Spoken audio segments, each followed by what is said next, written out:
quorum. Good. All right. Good morning. It is after 8:30. I'd like to welcome everybody to the September 22nd, 2016 Historic Resources Board. Would staff and Amy please call roll? Sure. Chair Bernstein? Here. Board Member Bauer? Here. Board Member DeSico, sorry. Board Member Bunnenberg. Here. And we have currently Board Members McKinnon, Wimmer, and Kohler are not present. Okay, thank you. All right, welcome. And I'd like to start with any oral communications. If any member of the public would like to speak to us on any agenda item not on the agenda, please let yourself be known. Seeing none, moving to agenda changes, additions, and deletions. Are there any additions, changes, or deletions to the agenda? None. Thank you. City official reports. It says here meeting schedule and assignments. Yes, I'd like to bring up a concern and a need for a special meeting. We do not have a quorum for October 13th for an item that we need to bring back to the HRB. And so we are, so far I've received a response from one board member that October 11th is the only day of the possible special meeting dates that we sent out as options. So I'm wondering right now if those who are present can check, please, and get back to us today so we can know what we can do about this project. About October 11th, is that a possibility? If you know now, you can.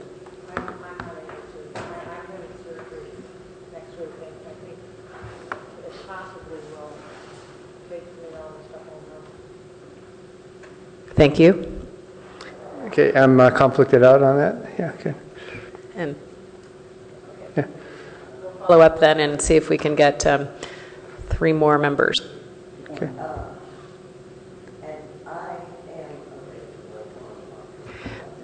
Thank you. Sorry, I am available. Yeah. We have a 5th member present. Okay.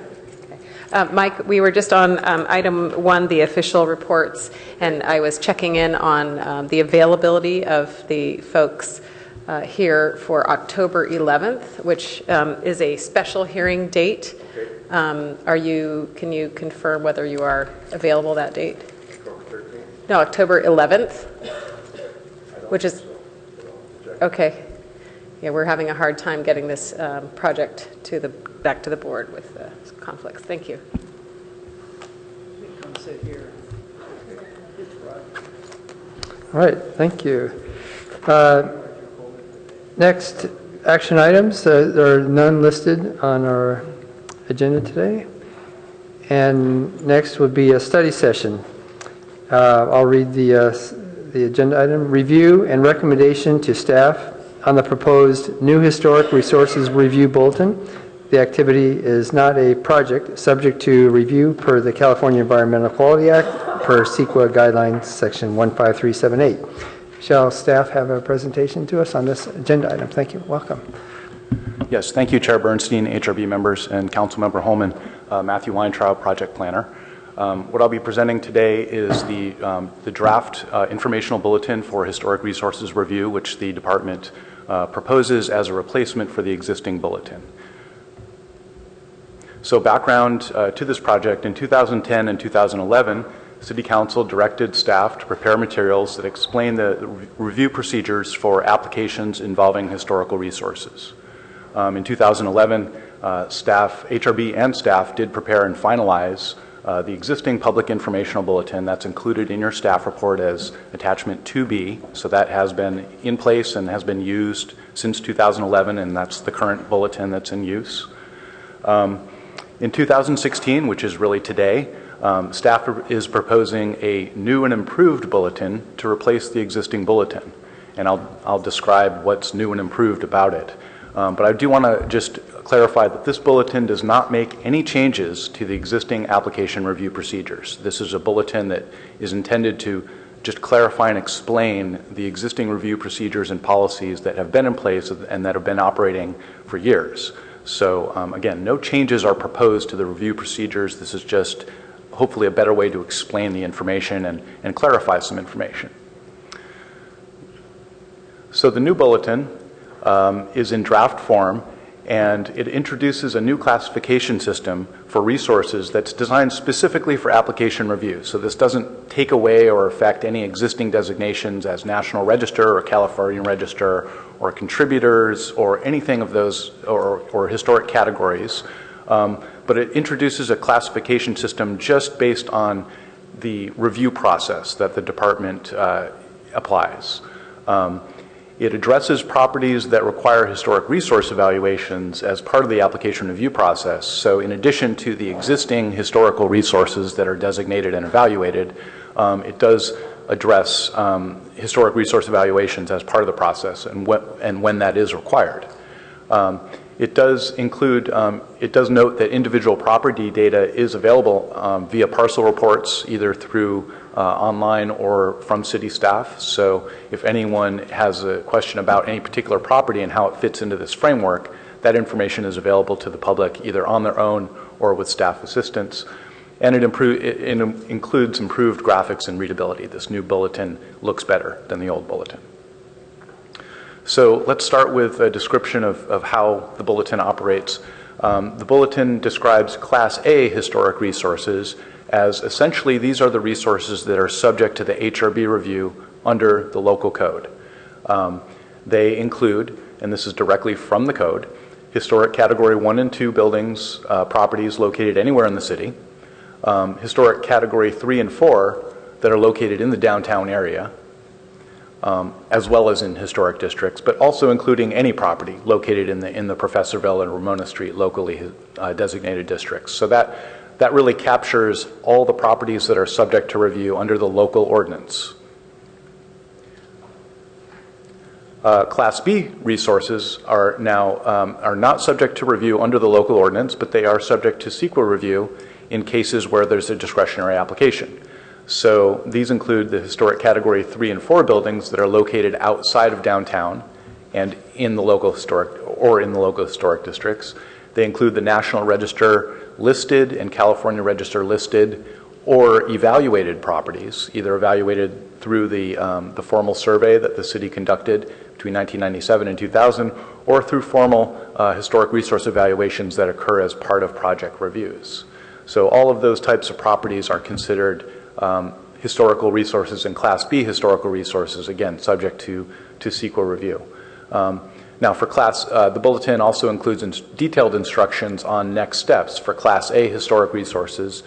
Because those are subject to HRB review, any building permit for exterior modifications is directed directly to planning staff for review on behalf of the HRB and then to be presented to the HRB if staff determines that it's required under the ordinance.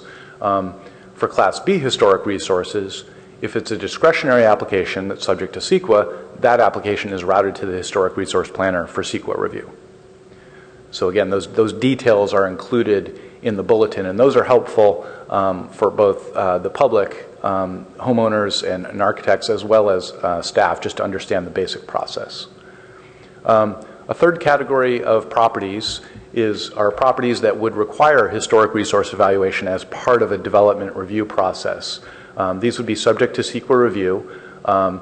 The conditions by which a historic resource evaluation is required, and this is again based on existing practice and policy that the department has been implementing for years.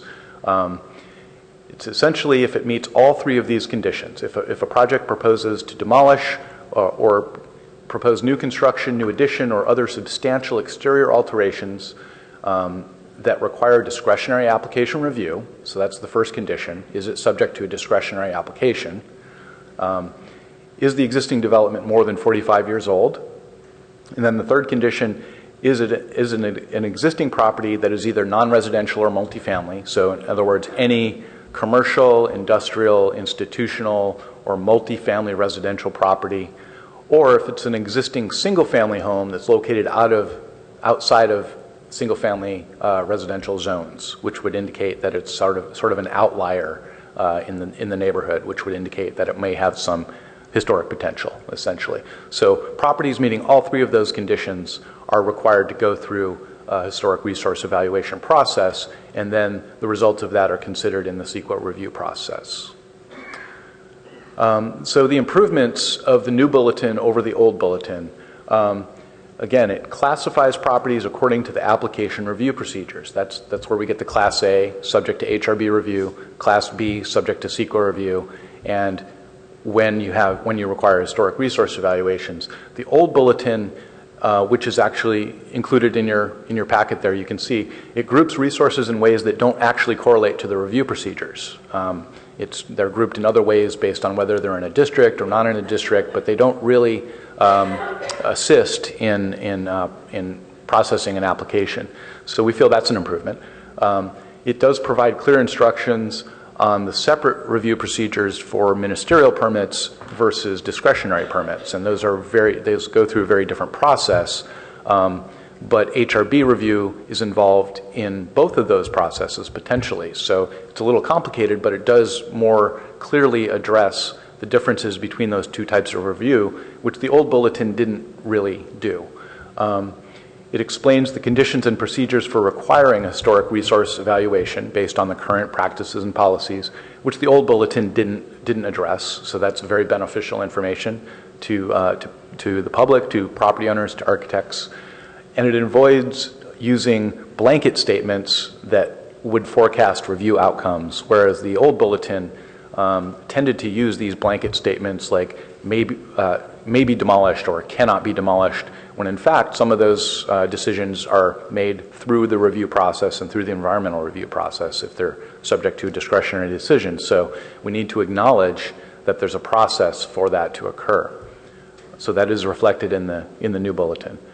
So the next steps are to update this new draft bulletin to incorporate the comments we received from the Historic Resource Board, and then the department plans to finalize the bulletin and make the new finalized bulletin available for public use, including at the Development Center and on the city's website. So it essentially would replace the existing bulletin as the tool to provide information to people about historic resource review. So today we're seeking the HRB's comments on all aspects of the bulletin, the appearance of the bulletin, the organization of the bulletin, classification systems, and if the HRB wants to also comment on the underlying practices and policies, this is also an opportunity to do that, as well as ask questions of staff if anything is not clear about properties that are or aren't covered under the bulletin and that kind of thing. And staff is certainly happy to answer any questions you may have. So that concludes my staff report. Thank you very much. Okay, thank you. Chair Bernstein. Yes, Board Member Bunneberg. I should make a disclosure at this point that Nancy Huber and I were volunteer coordinators to do some of the basic legwork on the Dames and Moore study. In other words, we had 50 or so volunteers, and some of them volunteered to go out and photograph property. Some of them did some other research based on maps that the city provided. But both the deciding of what properties to even look at and the assessment of the potentially California eligible, potentially National Register, was not at all a part of the work of the volunteers. So. All right, thank you.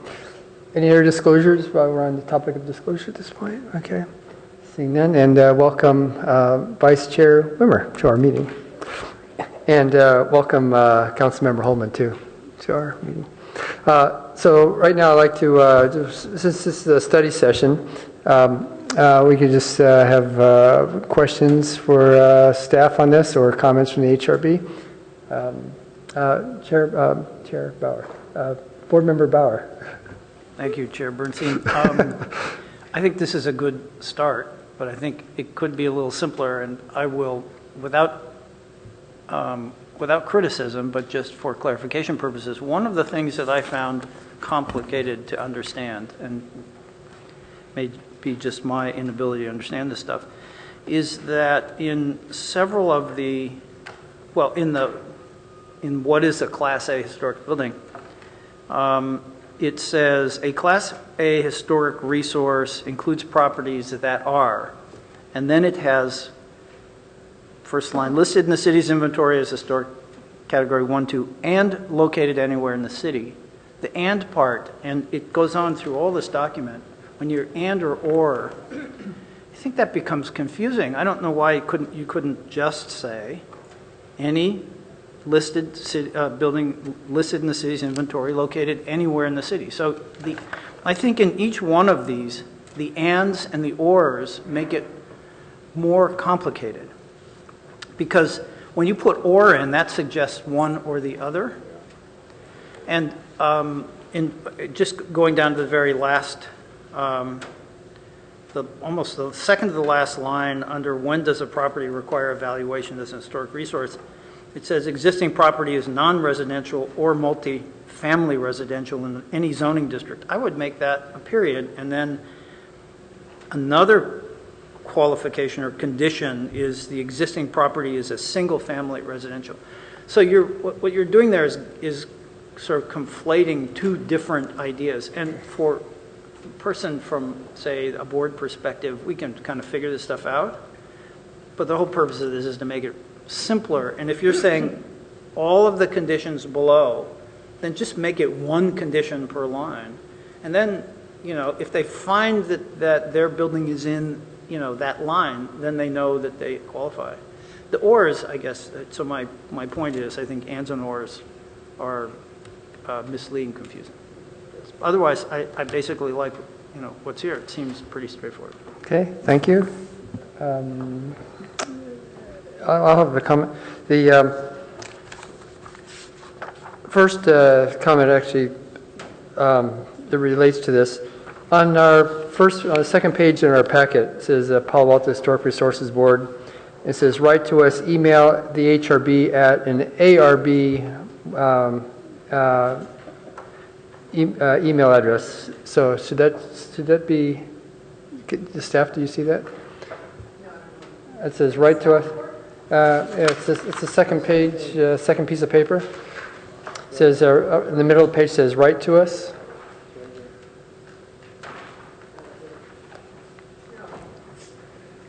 That should be HRB, I believe. So, okay, just if that's anyway, it just. Do we have an email address?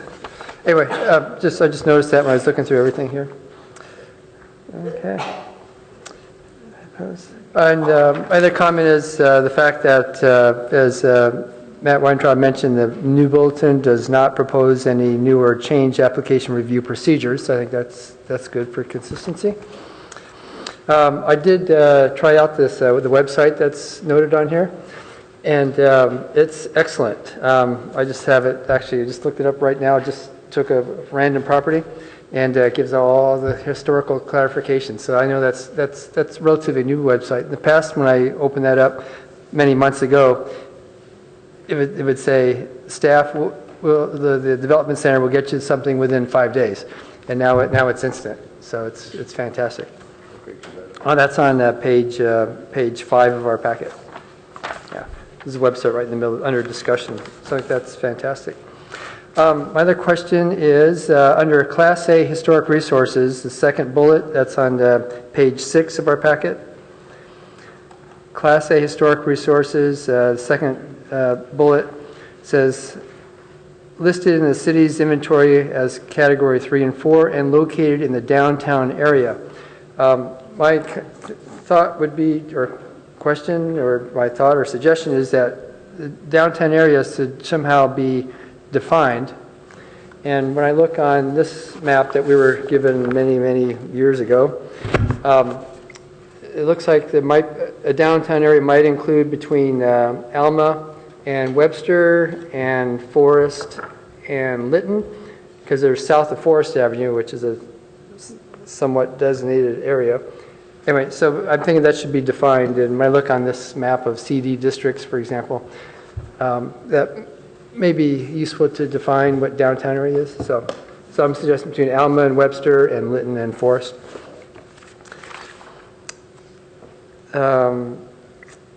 I do see the footnote on packet page 6 on the bottom. It says which projects are subject to discretionary review, so that's good information.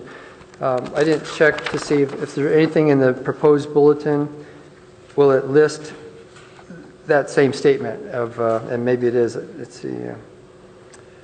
I see it's a footnote at the bottom of packet page 11. Okay, so that the proposal is that wording would be part of that way it's clear to a lot of people what's discretionary. Yes, Chair Bernstein, thank you. Yes, that language is included in the bulletin as that footnote, so it is proposed to be included. Okay, thanks. Commercial, and okay. My other comment is, look on packet page 11 under Class B Historic Resources. On the right-hand side, it says under CEQA review procedures, it says Class 2 Historic, so that should probably be Class B. And the same question farther down on packet page 11, on the left-hand side, properties that require an evaluation, only Class 1 properties, so probably that should be Class A properties. Okay. Very good. And the value, just as Matt Weintraub was explaining how this, the new document is clearer than the existing one, I think I agree with that in the sense that if you look on packet page 12, under properties classification in the middle, there's the word project must be compatible with historic district in the middle there under discretionary applications. And on packet page 13, it says must be compatible, compatible needs some kind of a definition if it's going to be a requirement. I see the new document does not say must be compatible, but that conversation would come up when a review happens. And I think that's a lot easier to get people engaged in the process. Okay. And then my last comment now is packet page 9 under next steps. Says following receipt of the comments by the HRB and following any additional work, the department will finalize. What my recommendation is that if any adjustments are made to this document today based on our comments, that it come before the HRB again before it gets finalized. Those are my comments today. Thank you. Okay. Any other board members for comments or questions for staff? Pat. Went on there, sorry. I think it would be helpful, or maybe it is somewhere, where the actual boundaries of all of the areas are, available. Like you brought up the downtown area.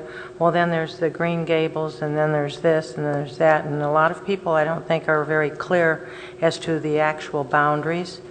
I also didn't, about the south of Forest, is this an area of particular interest in being reviewed by our board too? I didn't see that addressed, or is it not to be addressed by the board? Yeah, thank you, Board Member DeCiccio. I don't know why that's so hard for me. DeCiccio is the Italian version. Okay. Maybe that's what. Board Member DeCiccio. Yes, thank you. So we do have maps of the downtown area, the historic districts. We didn't want to necessarily overload this bulletin with a lot of maps because that's a lot of data. All that data is actually available through the city's GIS system, which is available through the parcel report. So if any individual wants to know about a particular property, they go to the parcel report, or they can order it from staff, and that will tell them if they're in in the downtown area, or if they're in one of the historic districts, and then based on that information, there'll be an understanding of how they fit into this framework. As far as the south of Forest area, there are some particular review procedures for discretionary applications that occur later in the review process, but those don't affect the initial intake, which is really sort of what this bulletin is meant to address, is the initial intake and routing in terms of the review process. So this bulletin is consistent with the South of Forest processes, if you will, review processes. Thank you. Another question, which is really kind of hypothetical at this point, is whether there should be any mention of possibly Mills Act's project, properties that, are they fully covered or by Thank you, Board these Member. other? Yes. Thank you, Board Member Bunenberg. Mills Act properties, any property that's, that has a Mills Act agreement is a historical resource and would fit into this framework. So they're covered. Good, so that's covered. And just informational kind of thing,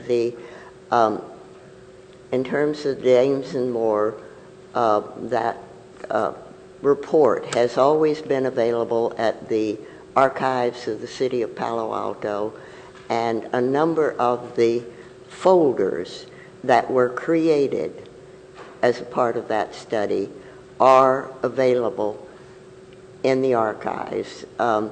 There are some of the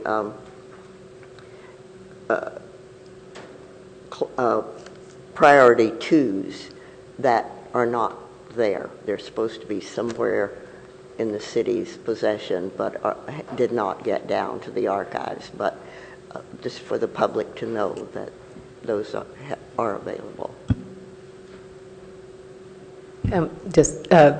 Amy Frontier, could you clarify archives, so what do you mean for the public?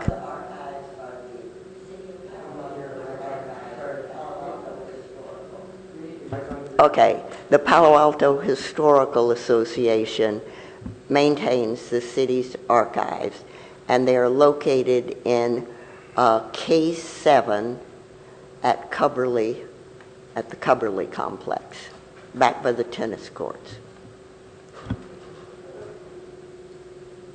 Okay. Any other Board Member Bauer? So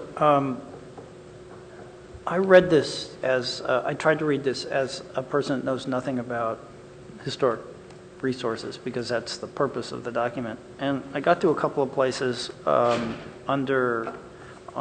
page 11, under CEQA review procedures, it says, CEQA analysis indicates potential impact to an historic resource. The planner may refer the application.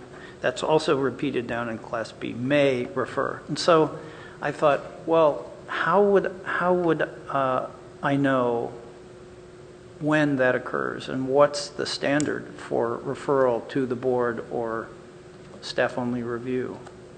Is that some? Well, I mean, I just wonder how that decision gets made. Thank you, Board Member Bauer. So under the current ordinances and codes, there's no actual requirement for board review for CEQA impacts for historical resources. So this was meant to reflect staff's ability to refer or recommend or seek comment from the board. But rather than make it a mandatory statement like the historic resource planner shall refer to the board. So it's based on staff's ability to make a decision to forward it to the board versus a requirement under the code. Well, I understand what you're saying, but that doesn't answer my question. It's like, how do you decide that? So basically, you're saying there is no requirement to go to the board, so wouldn't an owner be able to say, well, there's no requirement for this. Where do you get the authority to send this to the board, which means that it's a much more expensive review?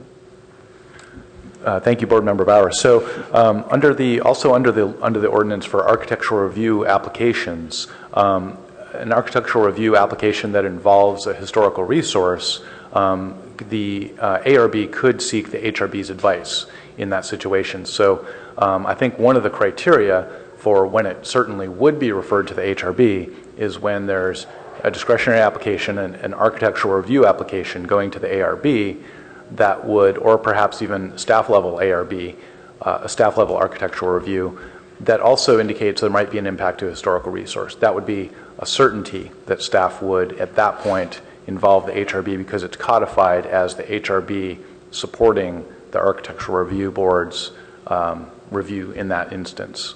So that would be an instance where it would definitely occur. I think other instances are open to to staff's discretion.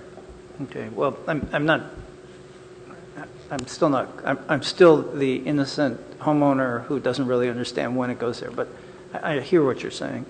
On a different note, I'm sure the city has like the Professorville Historic District map. I've seen it.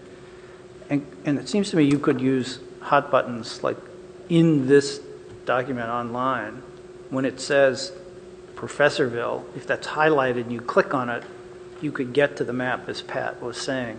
That would be a really fast way for people to see that information. And I'm sure somebody will figure that, already thought about that, but it just occurred to me. Anyway, thanks for hard work on this. I think even though we've created 2 new categories, we took 4 categories and made them 2 classes, it does to some extent make it simpler to understand by adding another layer.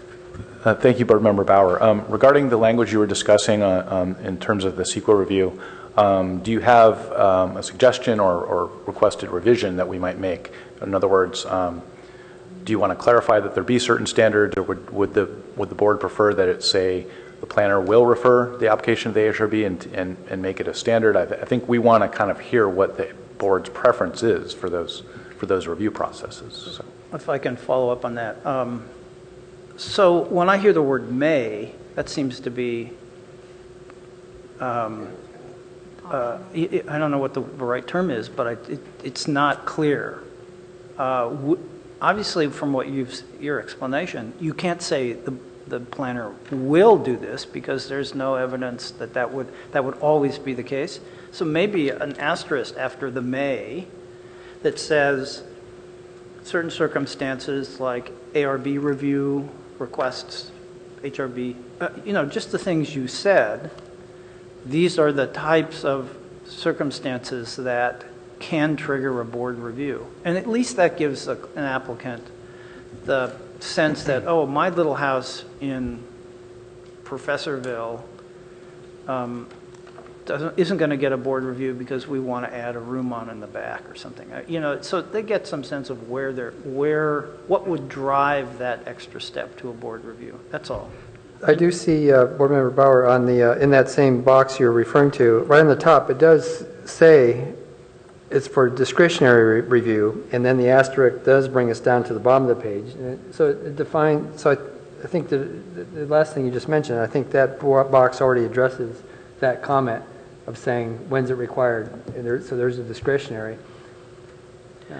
Well, I understand that from our perspective, but I'm trying to read this from the perspective of somebody who doesn't know what discretionary is. Well, the asterisk, I just would tie them together. Okay, that's all. Okay. Yeah. It's, I get it. You're right in that sense, but okay. Maybe it's redundant. I'm in favor of the word may because even when you're sailing a ship, the wind may change and something else happens, or project was not historic, it is historic, or isn't, or becomes non-historic after, for some reason. I think the flexibility, again, the discretionary laws are there. Anyway, that's just my comment on the word may. Board Member McKinnon. Yeah, thank you, Chair Martin. When I look at the second block up here, Class B, on page 11, Class B historic properties, the middle block right there, it says Class 1 properties. Is that really Class A? Yeah. Okay. Yes, should be Class A. Same in the next paragraph. Yeah, same in the next paragraph there, Class A. And the other comment I would say would, if this is being reviewed by the public, it would probably be desirable to have a glossary of all these terms that we use here. It's in the bottom, home improvement exception, neighborhood preservation exception, some type of glossary where people can get a quick interpretation of what all those terms mean. Ministerial, discretionary, because a lot of people aren't really that familiar with it, and you throw these terms out there, it just adds more confusion if they don't have a guide on what these mean. So, Okay. Thank you, Board Member McKinnon. I believe that would probably be best done under a separate bulletin describing what discretionary applications are and because that goes beyond historic resource reviews, that goes into general understanding of what's discretionary and what's not. So that might occur on a different type of bulletin. I think that information is also available, in the code and through the, at the development center in terms of general permit information. Why not put it all together right here? Why make it more difficult for a person who's trying to use this as an aid? I have an idea that that in that asterisked footnote that we could have a live link to the chapter that talks about all those processes, or all except the site and design review process, are contained in one chapter. So people could open that and say, oh, that's when I'm doing, a mixed-use project. I have to go through architectural review, this kind of thing. We're trying to make this user-friendly, not make it a challenge for people to go through these things and interpret them. So anything you can do to make it easier to interpret for the public looking at it, I think would be a benefit. May I make a comment about just CEQA? I think it's highly not understood by a great majority of people.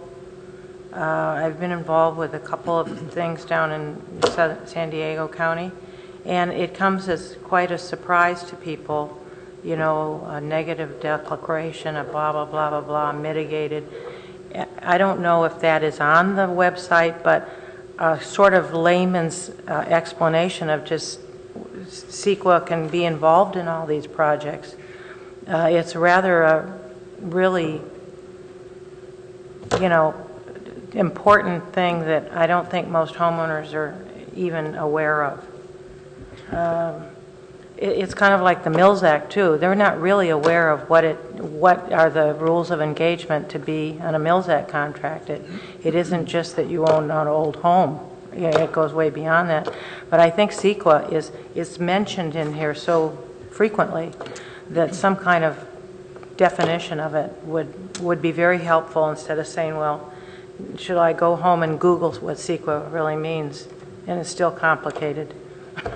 Thank you, Board Member DeSico. I think that there are handbooks and books about CEQA, and the regulations are quite vast. This bulletin can't necessarily explain all the separate review procedures and codes that are out there. It can't explain all the discretionary review procedures. It cannot explain all the preservation incentives available to property owners. It can't necessarily explain everything about the California Environmental Quality Act. What it can do is tell people when they need to look into those things. And that's really the whole purpose of this bulletin, is to get people started on those things. I think all the board members are very correct in that these are complicated codes, and there are separate codes that have to somehow work together, and those don't necessarily create easy systems to navigate, and that's why we have the and/ors and that kind of thing. The fact is, the codes are complicated in and of themselves, and we can't make the bulletin simpler than the codes are, because you wind up with what we now have is the 2011 bulletin, which basically skips over things and misrepresents processes, to be honest, by trying to make them simpler. The fact is, they're not as simple as they should be, or as simple as people want them to be. But this is probably as pretty close to as we can get to explaining it simply and concisely, at least to get people going. And then people are going to probably have to Google things and look into them more if they don't already have some experience in them. That is true. But thank you very much.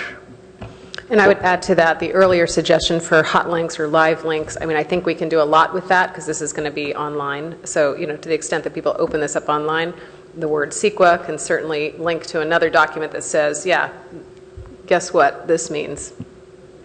I think that's a great way to let people know what these terms mean, because you can make each one of those words a link to whatever. And it's like reading a newspaper article now online. I read more about an issue from the links, which can go backwards or forwards or, you know, tangentially to the discussion, and it's very fast. So I presume most people who use this are going to use it online, and everything that we're distributing pretty much in the city now is an online document. So anything you can do to put those, then you don't have to have a big glossary of terms. Vice Chair Wimmer? I wanted to bring up a previous conversation we had about the categories 1 through 4. And in one of our study sessions, we talked about the categories, we talked about the meaning of the categories. Some of us thought that we only needed 2 categories. Some of us thought keeping all 4 categories. I mean, there was some discussion about that, and it seemed like we hadn't really resolved all of our opinions on that at the time that we talked about it. So I know that those categories are heavily referenced in this bulletin. Should we, and this kind of locks us into keeping the existing categories, which I think are fine. But I just wanted to bring up that comment that we had talked about the categories at one time and discussed possibly revising the meaning of the categories. And then I guess with this layer, which I think all information is good if it helps people navigate and determine what their property's identification is. So for instance, all category 1 and 2 would be they would be considered category 1 class A, right?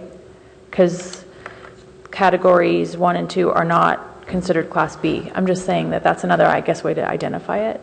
So I wanted to bring up that we hadn't quite resolved the use of the categories. And then I wanted to ask on page 12, at the bottom left box, it says, it refers to properties in the CD district. I wasn't sure what the CD district was. Okay, so maybe we could spell that out. Yeah, thank you, Board Member Wimmer. That's the old bulletin. We're not proposing to. Oh, okay, sorry. Yeah, that's attachment B. That's the 2011 bulletin. This is the old one, okay. Yeah. Okay. And if I could, Board Member Wimmer, thank you for your comments. Excuse me, Vice Chair Wimmer.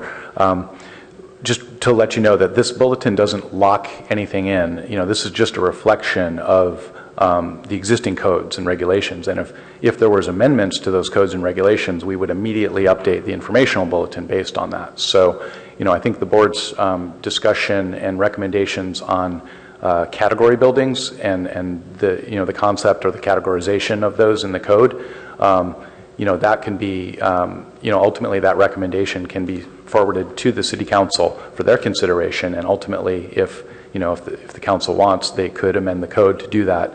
If that were to occur, we would then adjust the bulletin. So just want to be clear that the bulletin doesn't lock anything in, it's just a description of current practice and policy. Thank you.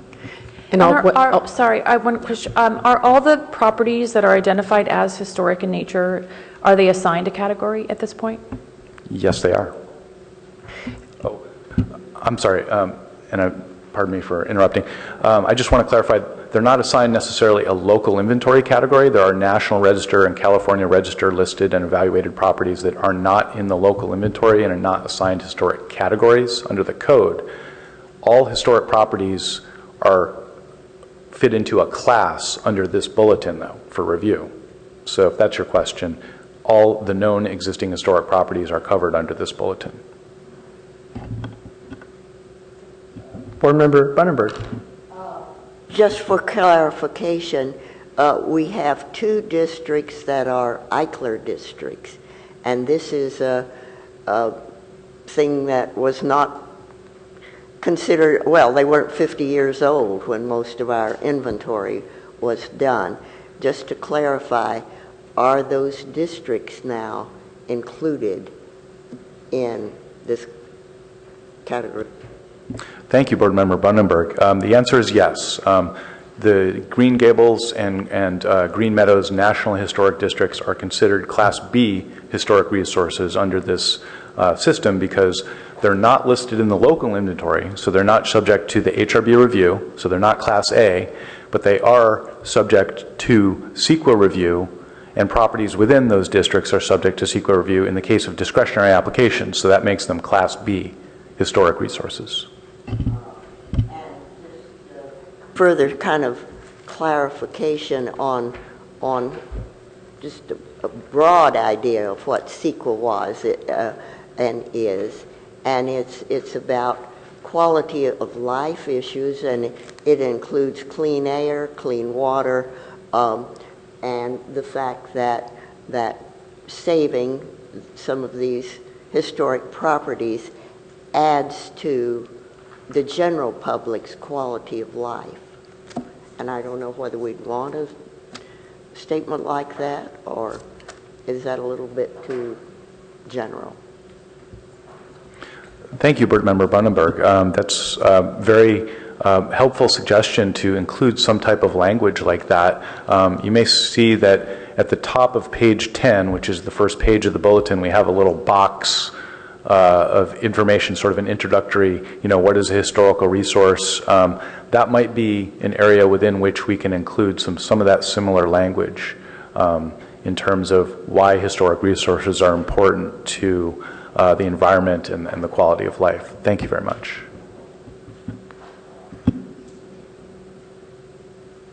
One question on the, for example, the discretionary review of a home improvement exception, HIEs, whether it's Class A or Class B, that doesn't preclude an applicant from applying for an HIE, for example. It's because the codes aren't changing. That is correct, Chair Bernstein. There's no change to the code. There's no, this doesn't limit anyone's ability to apply for any type of permit. Right, yeah. Or change any review process either. Perfect, good. And then also, there are some properties that in 1998 were deemed, like for example, being deemed to be a category of contributing residence. And there's, for example, there's some properties that are noted as in the city's website for the parcel, deemed potentially eligible for CRHR, that's California Register of Historical Resources. So, the city's record on that property says deemed potentially eligible for CRHR in 1998. Would that qualify as a Category B historic resource that says previously determined eligible for the California Register through a development application review procedure? Thank you, Chair Bernstein. I believe you're referring to two different types of properties in your question. First question was about contributing properties designated as contributing in around 1997-98. I believe that was under an interim historic preservation ordinance, which allowed for interim designations through while review processes were occurring. That ordinance, the interim ordinance, was ultimately did sunset, so is no longer in effect, and all the designations that went with it also sunsetted. So, so any properties that were at that time looked at as contributing really would be back to square one in terms of, if they're National Register listed now, then they're National Register listed, but if they're not, then or not on the local inventory, then they're probably not considered historic. So that was the interim ordinance and the designations under the interim ordinance.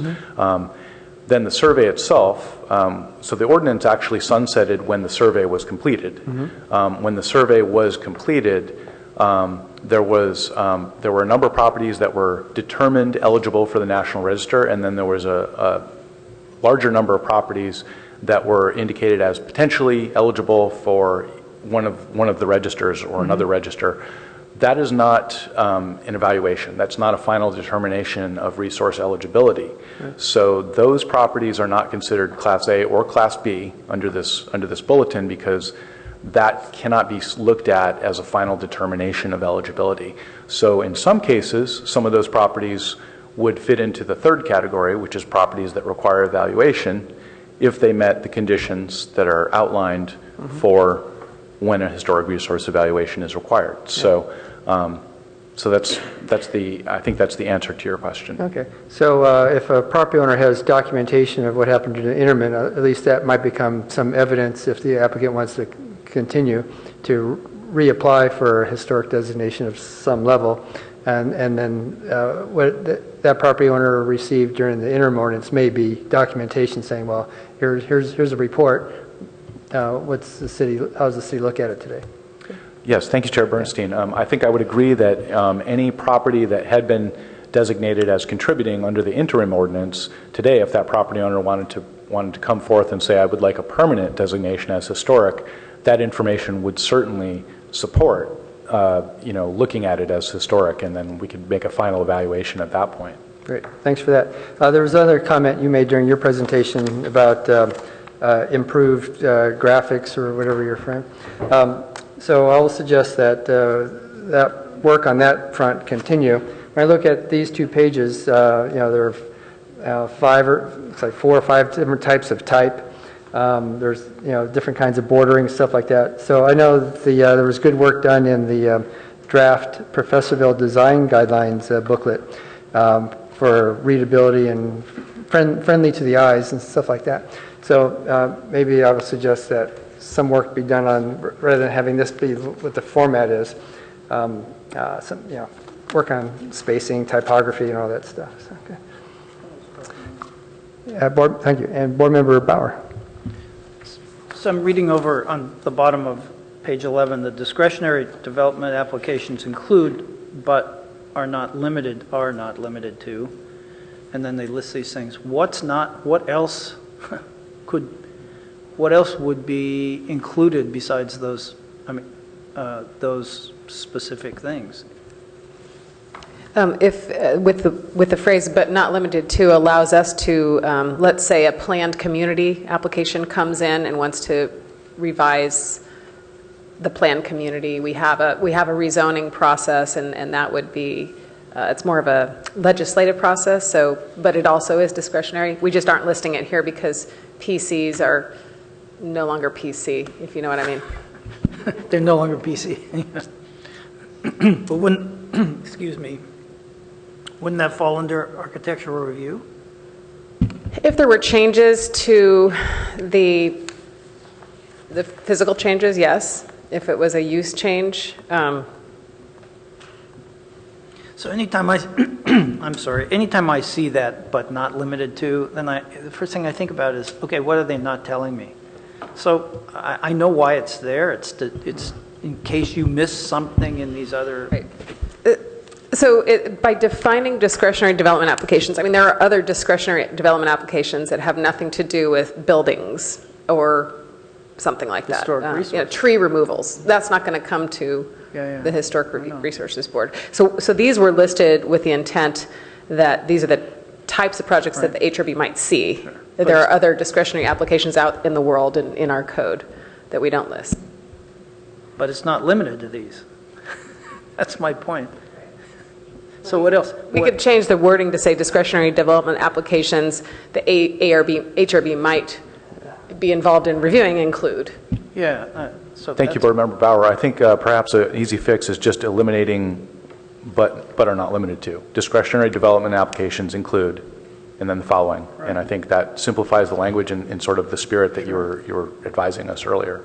Yeah, sorry, I don't mean to be ultra critical of this, but just trying to really trying to make it simpler. So, thank you.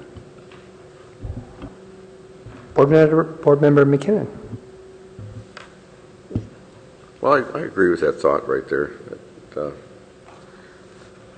that David put forth, that it does imply something is going on perhaps under the counter that the applicant's not aware of, but I think it's more straightforward, an honest statement.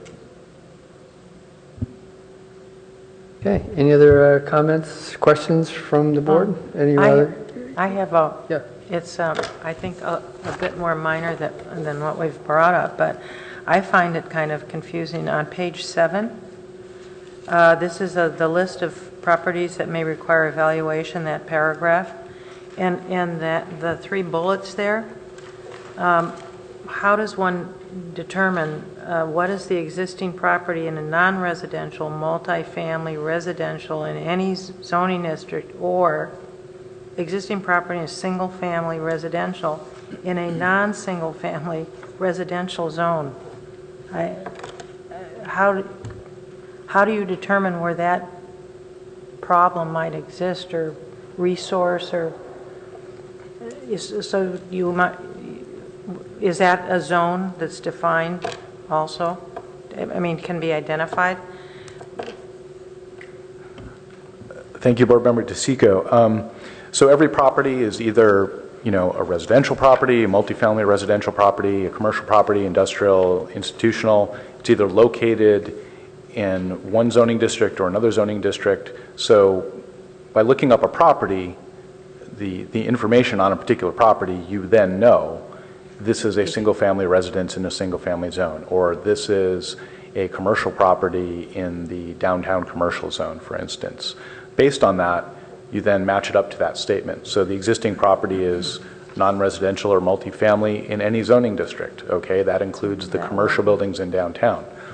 Or the existing property is single-family residential in a non-single-family residential district. This is a single-family in a single-family zone. Well, it doesn't meet either of those conditions.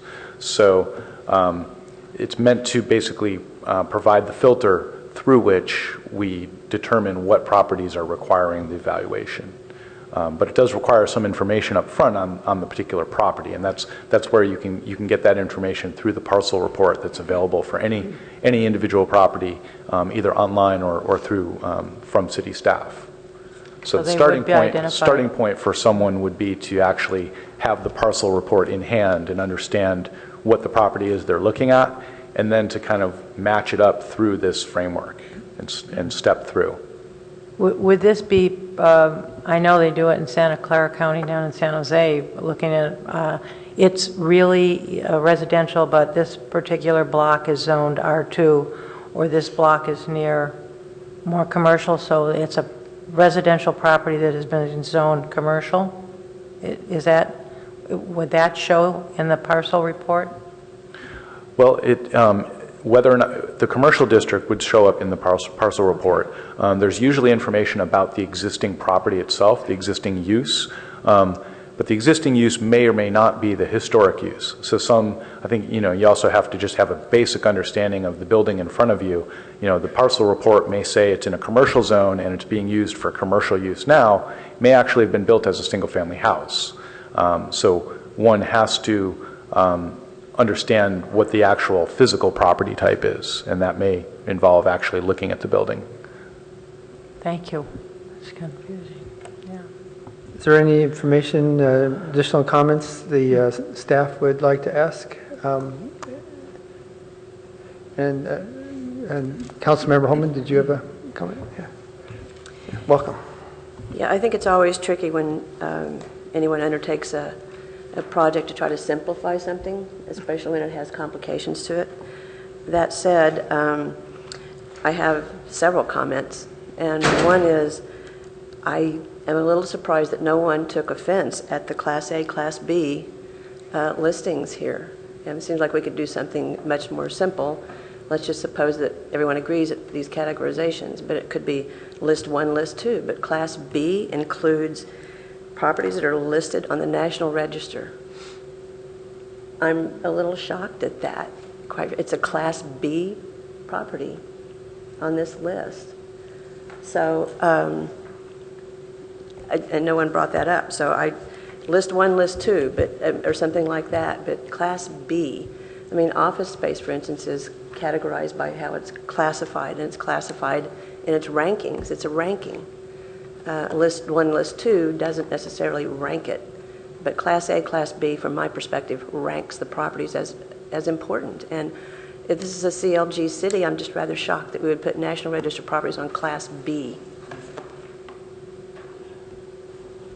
So I'll just say, Matt had originally prepared this calling them Tier 1 and Tier 2. This was a decision to go with Class A, Class B. It's, there's choices.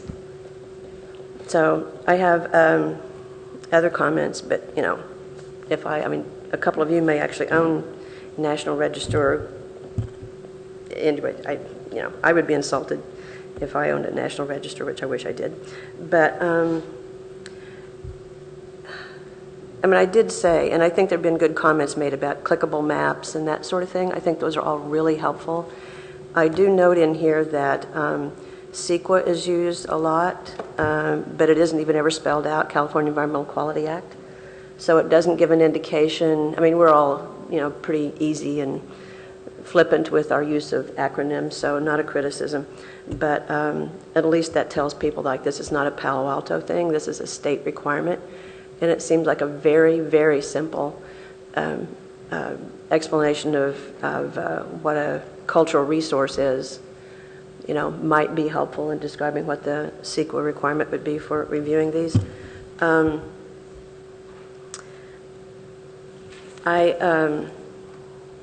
This is beyond the scope of this, but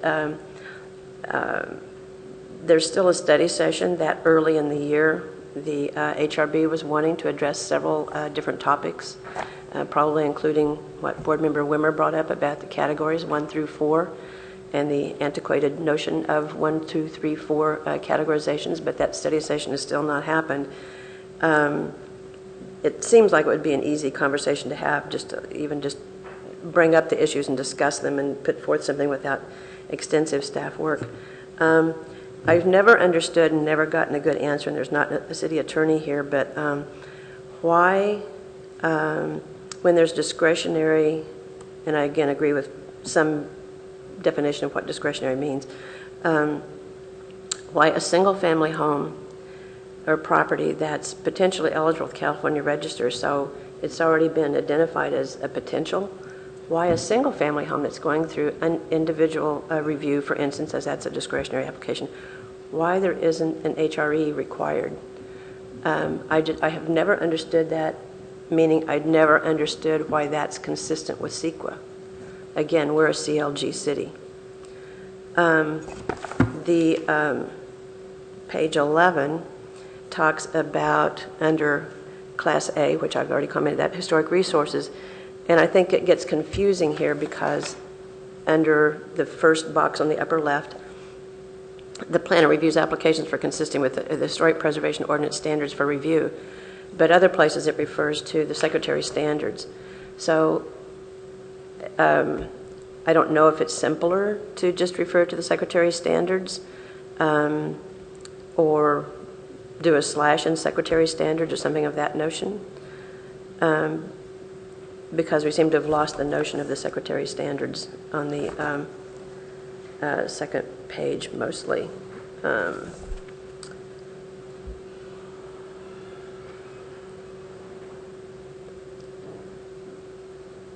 I thought the comment was good about SOFA 1 and SOFA 2. Yeah, you can't cover everything in a bulletin like this, but I think having reference to those and saying, you know, referring them to the code section I think would be helpful because it is a specific and different process. I appreciated Board Member DeSico bringing that up.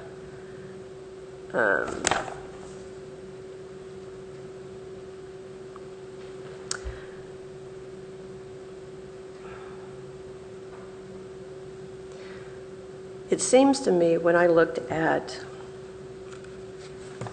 attachment A compared to attachment B, it seemed that there actually is a difference in process, because on attachment B, page 12, it has in the first box, it says property classification, and it lists city inventory properties, you know, all 1, 2, 3, 4, deemed eligible for the National Register, deemed eligible for California Register, and contributing structures in the Rona Street District. And it has discretionary applications in the right-hand box. And it says historic review required, project must comply with the Secretary's standards. And that seems to be different than what's in the proposed. It seems like, because under the second category here,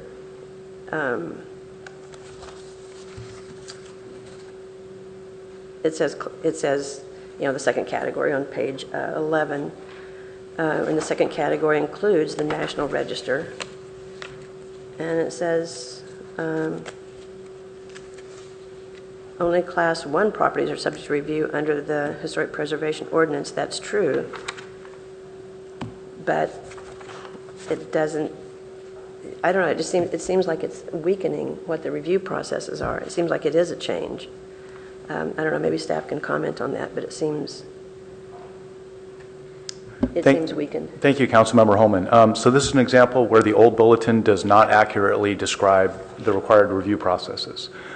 Category 3 and 4 buildings located outside of downtown and outside of districts are not subject to HRB review.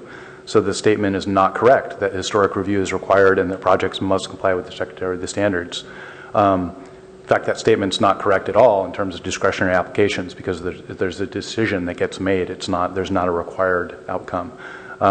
So that's an example where the current bulletin accurately describes the required review processes, whereas the old bulletin unfortunately does not. And so there is no change to the existing review processes or practices or procedures.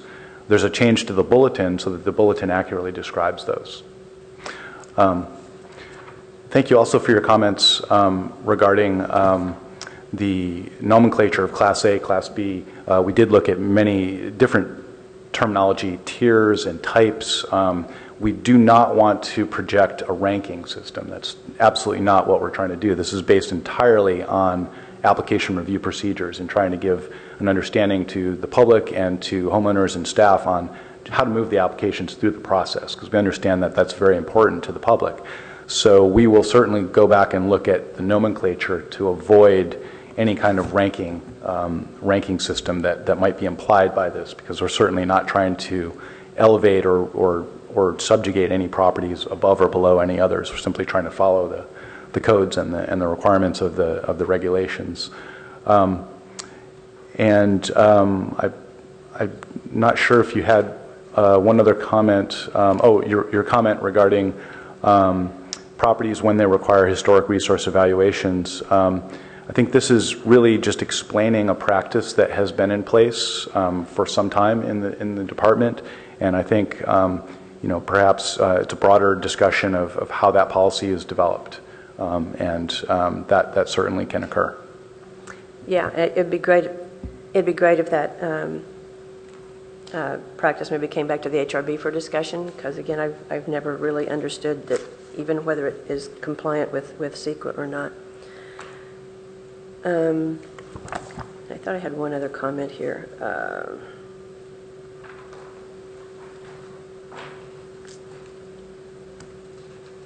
Will this? I do have a question. Will this go to the council? No. Okay.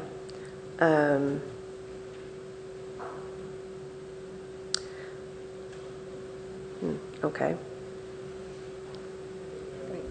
I would say if the HRB refers questions such as, can the council consider directing staff to modify the code so that there is no longer category 1, 2, 3, 4, there's something else, then absolutely that would go to council. Okay. And then just wondering if there's any, and this comes from people who live in Professorville, many comments that I've received, one of which at least, or a couple I've forwarded on to staff, if there could be some clarification about minor exterior alterations. I'm referring to projects that have happened that have not gone to the HRB, and Matt will know what I'm referring to at least, where front-facing windows have been replaced and street-facing windows that are not on the front of a house but are street-facing. And is that really minor, given that windows are major character-defining features? So I guess that's a question for the HRB. And I don't know. Just personally, I think it needs a little cleaned up and clarification. Hopefully, we'll come back to the HRB. And I'll reiterate the list 1, list 2 as a for instance, because Class A, Class B does create a hierarchy, and I'm having a hard time understanding how people wouldn't read it that way, as Class B being inferior to Class A. Martin? Maybe it could be Group 1 and Group... Actually, you can't use 1 because you have categories.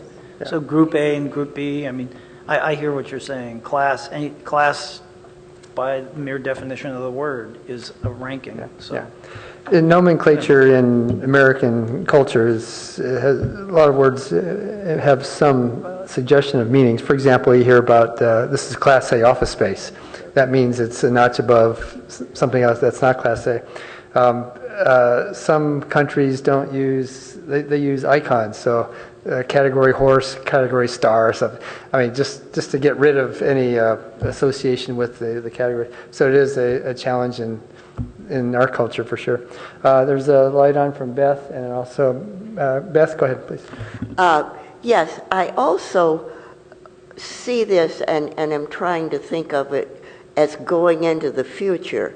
And a great deal of our ordinance and system at this point really was more focused on architecture.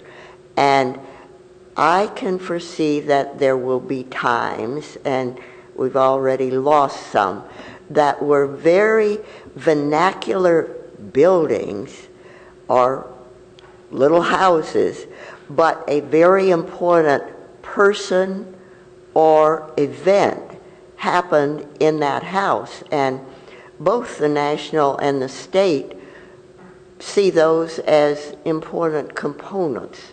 And I'm wondering if we have included enough language to strengthen that.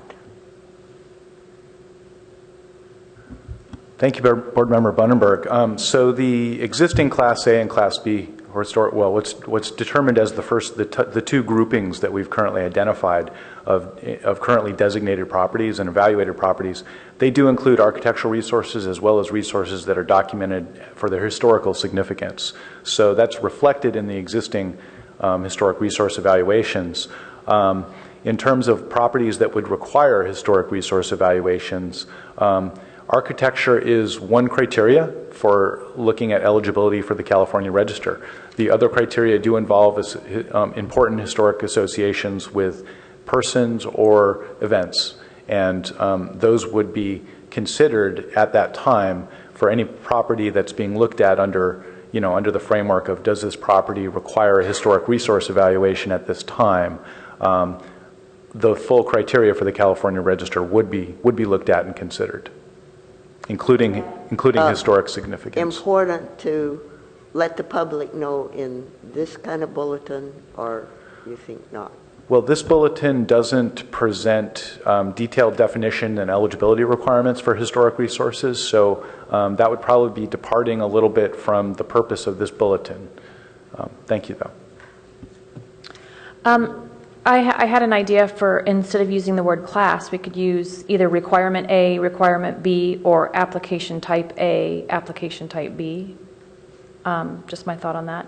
And then I do see that in each of these, the class B, or just the two options here, I think it is reassuring that it says that after the staff reviews it, upon their review, they might send it to the HRB for review. So then they're kind of recategorizing it as a Class A.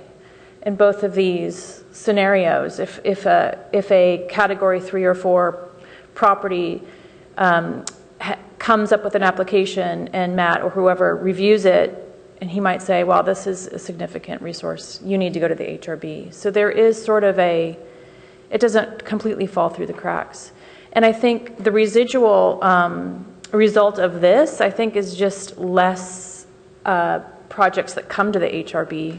I guess, is that a positive thing or not a positive thing? But I mean, this process, a lot of things will not be presented to us. And then lastly, I wanted to go back to those categories again, because the Category 3 and 4 properties go to the Class B application process. And I'm still not clear about, I think there's maybe some Category 3 and 4 buildings that are significant. So I don't know, I keep thinking about that 1, 2, 3, and 4. Thank you, Board Member Wimmer. Vice Chair Wimmer. Those are great comments. Regarding the language in terms of planner may refer to the HRB, we've conferred briefly and determined that we can probably simply make the change from may to will. In every instance where there's appears to be a significant impact to a historical resource that might occur, we would, at that point, I think, kind of clarify that it would be staff's policy to always then forward that to the HRB, whether it's a first grouping resource or a second grouping type resource. And also, just to clarify that properties determined to be historical or qualifying for historical resources through historic resource evaluation would then be considered part of that second grouping of properties at that point, because they would have a historic resource evaluation identifying significance. So then they move up to that next grouping. Under this bulletin, again, doesn't change any review processes or application procedures. So the same applications that would go before the board now would go before the board if this public information bulletin was out there. Staff wouldn't be doing any more or less administrative review. So this doesn't really affect any of that. It maybe just kind of clarifies, when that process would occur, I think. In terms of the category 3 and 4 buildings, we do understand that the board has commented several times that they're not comfortable that there are some category 3 and 4 buildings in the city that aren't subject to the same review processes as other buildings. Again, to change that would require an ordinance change, and so this again just reflects current ordinances and regulations. This can be changed to reflect any changes that may occur in codes or ordinances as well. So, thank you. Councilmember Holman. A question, and I appreciate the question by Vice Chair Wimmer. Would it require an ordinance change, or what if the city, so the council this year added 3 different buckets of money to the planning director's budget. And one of them was having to do with, not specifically but generally, with things having to do with architecture and review. And those included like the Eichler overlays that people are wanting, the Professorville design guidelines, that sort of thing. So it wouldn't require, I don't think, a code change if the city spent some money, asked for a grant, potentially of course, to get the Professorville properties and the categories 3 and 4 evaluated, because they haven't been done since, what, Professorville hasn't been reevaluated since 1970 something rather, because it wasn't done during Dames and Moore. So if something was determined eligible to be I just make this up, a category 2 from a 4, that's not a code change, just changing the classification of the property. Is that right? Thank you, Councilmember Holman. So the treatment and review processes for category 1, 2, 3, and 4 are all codified in the Historic Preservation Ordinance, which is chapter 16.49 of the municipal code. So any change to how those are treated under the code does need to be dealt with in the code. Also, the historic category designations of individual properties are made by the City Council, and that's the only process by which that occurs. So to change from a 4 to a 2, for instance, would involve a council action. But not a code change. Not a code change, but that's changing the designation of one individual property based on the existing code framework. That's not changing the code framework for all category 3s and 4s. To do that would require an ordinance change because they are currently codified as being treated a certain way. So, to change the global treatment of category 3s and 4s, or any other type of global treatment for the category buildings does require getting into the ordinance. Right, and that wasn't the direction I was headed. I was heading in towards what you did address also, which was getting the inventory of Professorville properties and categories 3 and 4 updated. And yes, those different classifications, if there were changes, would have to go to the council, but it didn't require a code change. That's correct. And the same thing with, adding National Register properties to the inventory, for instance, which it seems kind of a no-brainer to do, but it's never come to the council to take that action. So, may I ask a question? I understand what Karen's saying, because how many, can you actually know or estimate how many structures in Palo Alto are on the National Register but not on the inventory. And why can't they just be automatically put on the inventory if they're already deemed to be eligible for the National Register?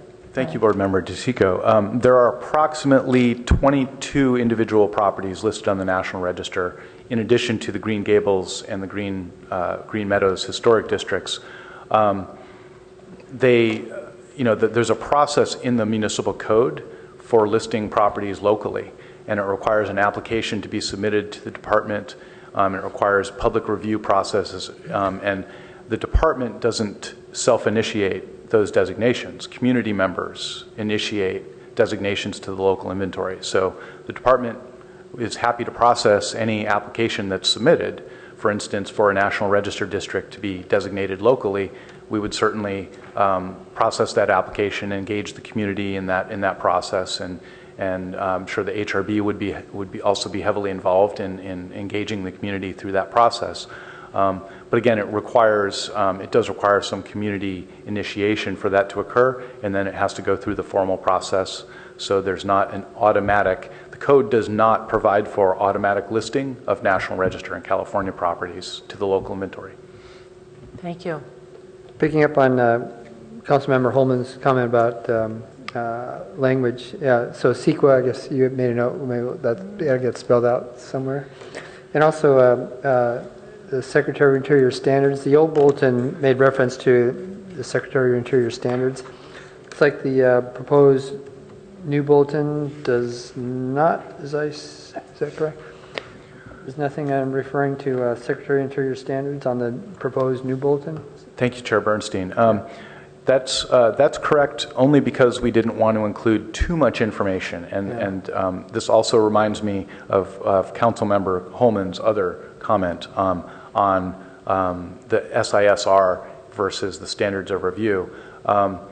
Just to kind of go back, the local code doesn't actually include the Secretary of the Interior standards. The local code refers to the standards of review in the ordinance. And so staff has been punctilious, if you will, and used that direct language, referred directly to those standards. However, the City Council has adopted the Secretary of the Interior standards for rehabilitation separately, and those are incorporated into California Environmental Quality Act review.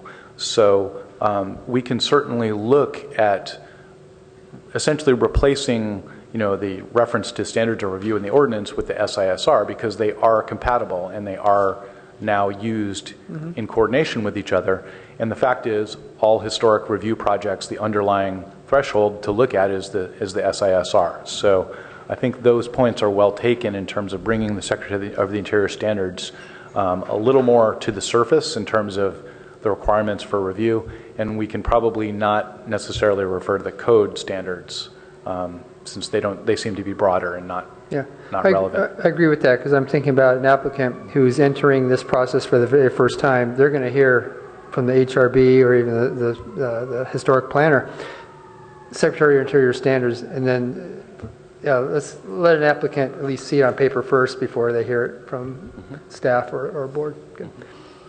All right. More comments or comments from staff or Councilmember Holman? Sorry, just one more perhaps clarification is the third bullet under the first category on page 10 says located in one of the city's locally designated historic districts, Professorville or Ramona Street.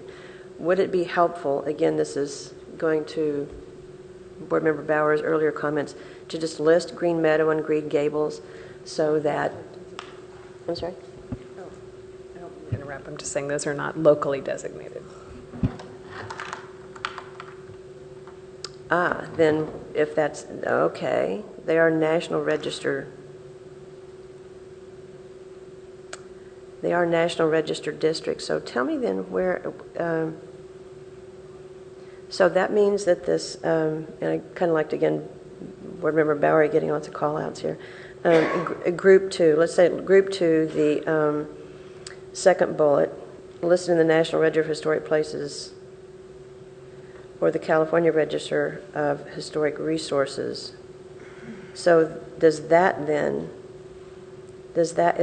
where Green Meadow, Green Gables would come into play? So Yes. So for those neighborhoods, I just answered my own question. Never mind. Okay.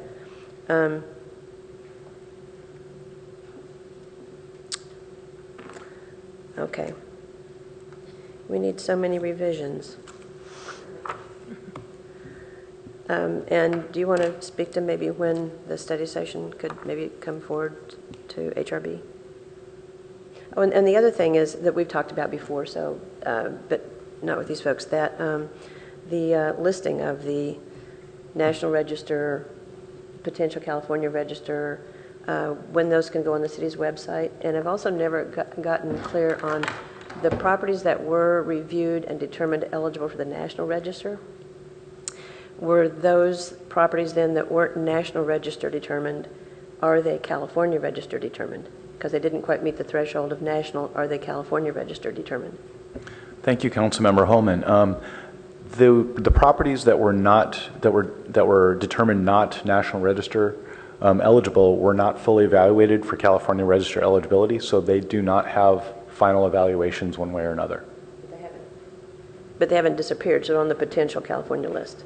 They are listed currently as potentially eligible for the California Register. In terms of how they fit into this bulletin, they would not be considered part of the first or second groupings because they don't have final determinations of eligibility. They may or may not fit into the grouping of properties that would require historic resource evaluations based on how they would flow through the criteria or the conditions, if you will. And what about getting those properties listed on the website? And is the city keeping track of what resources we're losing, including of the potential California or National Register? The city's files include all the outcomes of project reviews, so that information is available to track and collate if needed. The city is working on getting information on the website as soon as possible. So I guess my question, sorry folks. So my question is about, is the city tracking? So is there a correlation? So if you, rather than having to go to a specific address, let's just say we'll point to Pat's house, or just for purposes of the conversation, God forbid, someone tears down Pat's house, and would you have to know Pat's address to know if that was on the register or a potential register list, to then find out if a California Register, let's just use this for purpose of conversation, if a potential California Register or National Register property was torn down? Or is the city tracking by consulting with the list of resources and potential resources and making a note in that list of what's been demolished and not? So the city's files are maintained by parcel numbers and or by address. So anyone looking up information would typically look up a property by parcel number and or address to determine historic designations and or permit activities for that property. Okay. Comments, questions? I see your lights on, Pat. Okay. All right. Anything more the staff or council members would like to hear from HRB? Okay. All right. This is a study session, so no motions, or just, I guess to summarize, you heard comments, and then if it could then come back to the HRB before finalizing, does that be good? Okay. Yes. Thank you, Chair Bernstein. So yes, we have received comments. We've taken detailed notes from all the comments from all the HRB members and Councilmember Holman. Thank you very much. We do anticipate making changes. We will honor the HRB's request to bring the revised bulletin back to the HRB for further review and comment before finalization. Would there be a date when that might happen? Do not have a date scheduled for that at the moment. Good. Yeah. Yeah. Okay. And thank you so much for all the work that's gone into it thus far. Yes. Great. Good. Okay. With that, we can move on to the next agenda item, and that is approval of minutes from September 8th, 2016 Historic Resources Board meeting. And first of all, I'd like to ask if there are any disclosures on this. I have a disclosure. On the advice of the Palo Alto City Attorney, I will recuse myself from participating on the agenda item regarding 450 Bryant Street because I spoke at an HRB meeting prior to a rescheduled HRB meeting regarding this project. While this does not give rise to a conflict of interest under the Political Reform Act, it could have the appearance of bias, and thus I have elected to recuse myself from future proceedings on this matter.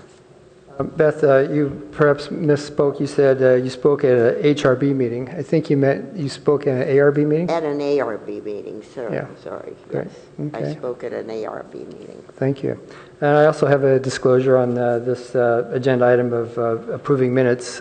Also, on the advice of the Palo Alto City Attorney, I will recuse myself from participating on the agenda item regarding 450 Bryant Street because I spoke at an ARB meeting prior to a rescheduled HRB meeting regarding this project. While this does not give rise to a conflict of interest under the Political Reform Act, it could have the appearance of bias, and thus I have elected to recuse myself from future proceedings on this matter. Okay, so I guess we will need to recuse ourselves. Excuse ourselves. And I'd like to continue the proceedings under Vice Chair Wimmer. Thank you.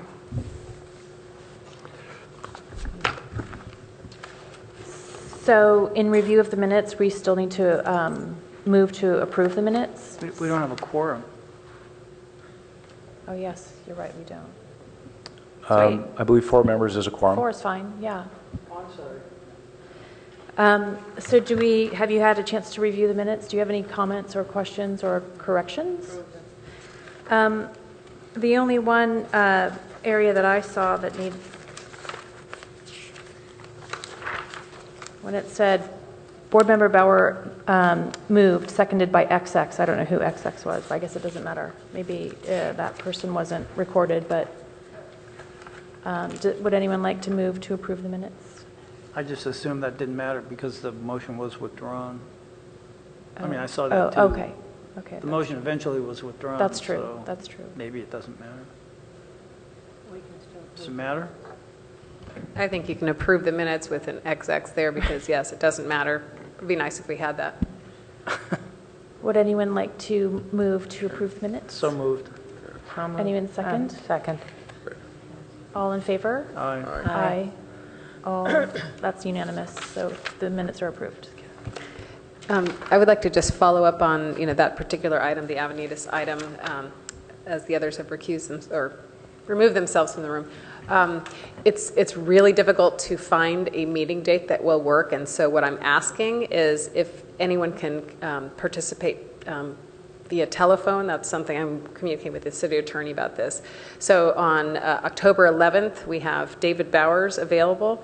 Pat, you said not. Michael, not. Is there a possibility that either one of you could participate via phone on that date? It's not a Thursday. It's a Tuesday. So we're down to not having a quorum for the Avenidas item on most dates. On all the regular dates, we're having a hard time with that. Is that a possibility? I'm available on that day, but I have a jury duty obligation, which I'll do everything to get out of. So maybe this is a good excuse to get out of it.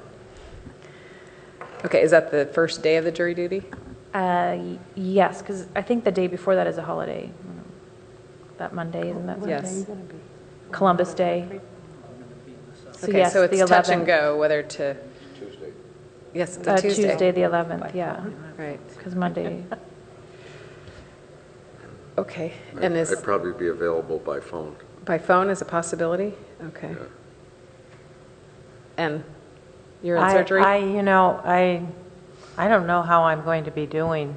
I might be under the influence of a narcotic from my surgery, so I'm not sure that would be a wise idea. Okay, so, if Roger Kohler responds and Margaret, you don't have jury duty, which, we advertise agendas and we put things together and, then we show up, and if you're not able to know, typically, I know in San Mateo County at least, you call the night before. Is that how it works in this county? I think so. Okay. Oh, boy. I'll certainly let you know. Probably, a few days before, I would at least know how I'm, if I could be available by phone if someone is not. I'm going to definitely be in Palo Alto. Okay. All right. It's a gamble. And then you said you're out for the entire month of October. But I'd rather say that I'm probably going to be not available, but maybe after the third or fourth week. I've never been through a situation like this, so right. Okay. I might be able probably the very latter part of the month, but I doubt highly before that. I've already been told I can't drive a vehicle for at least 2 weeks. So. Okay, yeah, We'll see. Our effort had been towards October 20th having a joint meeting with the ARB, but we've already had, people that can't go to that meeting, so I'm just trying to, pull out all the stops and find any day that might work. All right, thank you. Appreciate it. So should we call them back? Are we done with that?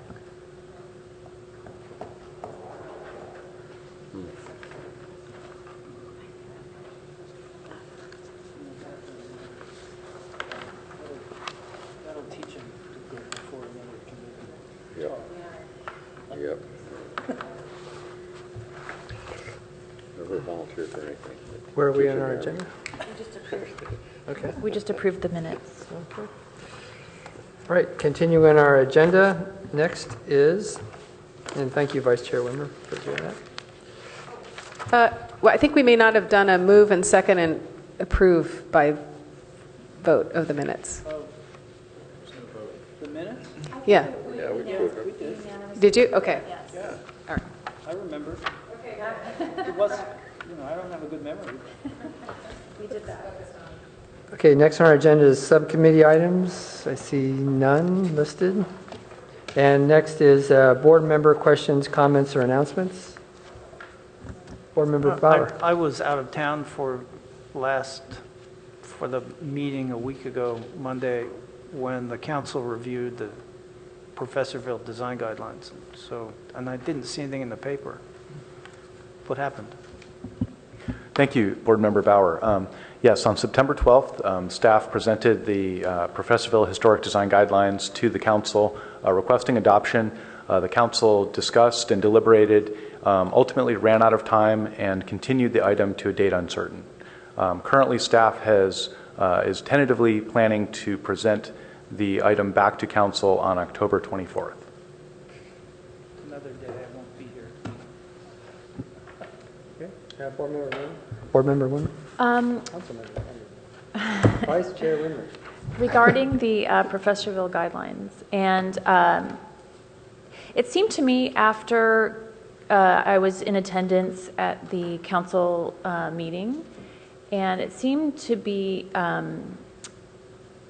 it seemed like the council needed more time to review the guidelines, and it occurred to me that maybe we could have a study session with some members of the council, because it seemed like there were a lot of things that might have been benefited by a discussion in a less formal setting, or maybe just in a meeting between just the HRB and the council members who are interested in commenting on the guidelines. And so I don't know if that's still a possibility, if I know that we're trying to stay on schedule and have the guidelines move through, but I just felt like we could benefit from a conversation with them, and maybe that's what comes out of that conversation could possibly alter or impact the guidelines. I don't know if there's a possibility that we could participate in something like that or not. Thank you, Vice Chair Wimmer. So the council may request and schedule a meeting with the board, or the board may request a meeting with the council, and that can occur. Staff would certainly facilitate and administrate that. Right now, staff is planning to present, the existing materials and with some changes as directed by council to the council on October 24th. And there probably won't be time to react to any activities that occur in the meantime prior to that. But again, it's up to the board and the council on how they want to proceed with the project. Councilmember Holman.